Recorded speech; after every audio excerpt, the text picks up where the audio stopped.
আসসালামু আলাইকুম রহমতুল্লাহি ওয়া বারাকাতুহু। আপনারা সকলে কেমন আছেন? আশা করি আপনারা সকলে ভালো আছেন। আজকে আমরা শিখব 40 হাদিস থেকে কয়েকটি হাদিস। আমি যেভাবে বলবো আপনারা সেভাবে বলবেন। বিসমিল্লাহির রহমানির রহিম। প্রথম হাদিস, ইন্নামাল আমালু বিন্নিয়াত।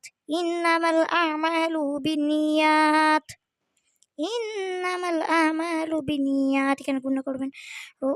এক নম্বর হাদিস শরীফের অর্থ, রাসূলুল্লাহ সাল্লাল্লাহু আলাইহি ওয়াসাল্লাম বলেছেন, আমলের ফলাফল নিয়তের উপর নির্ভরশীল। দুই নম্বর হাদিস শরীফ, তলাবুল ইলমি ফারিদাতুন আলা কুল্লি মুসলিমিন। তলাবুল ইলমি, আইনটা চাপ দিয়ে বলবেন, তলাবুল ইলমি ফারিদাতুন আলা কুল্লি মুসলিমিন। রাসূলুল্লাহ সাল্লাল্লাহু আলাইহি ওয়াসাল্লাম বলিয়াছেন, ইলমে দ্বীন শিক্ষা করা প্রত্যেক মুসলমানের উপর ফরজ। তলাবুল ইলমি ফারিদাতুন আলা কুল্লি মুসলিমিন। তারপর দ্বিতীয় হাদিস শরীফ, রাসূল সাল্লাল্লাহু আলাইহি ওয়াসাল্লাম বলিয়াছেন, খায়রুকুম মান তাআল্লামাল কুরআনা ওয়া আল্লামা। খায়রুকুম মান তাআল্লামাল কুরআনা ওয়া আল্লামা। কবটা কলা করবেন, আইনটা চাপ দিয়ে বলবেন।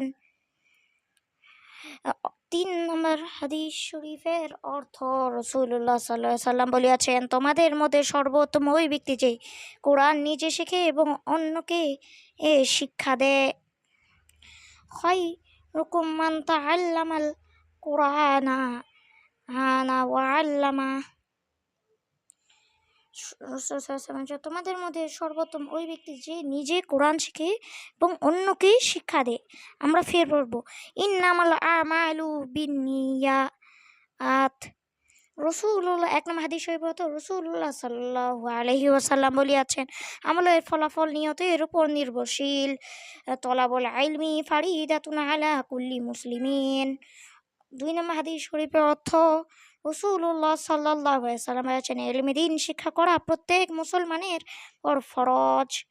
খায়রুকুম মান, রাসূল সাল্লাল্লাহু আলাইহি ওয়াসাল্লাম বলেছেন, খায়রুকুম মান তাআল্লামাল কুরআনা ওয়া আল্লামা।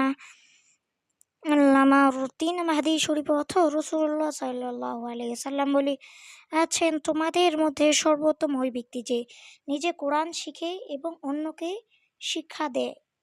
খায়রুকুম মান তাআল্লামাল কুরআনা ওয়া আল্লামা। আপনারা এটা ফির চেষ্টা করবেন, তাহলে আপনাদের হয়ে যাবে। আসসালামু আলাইকুম রহমতুল্লাহি ওয়া বারাকাতুহু।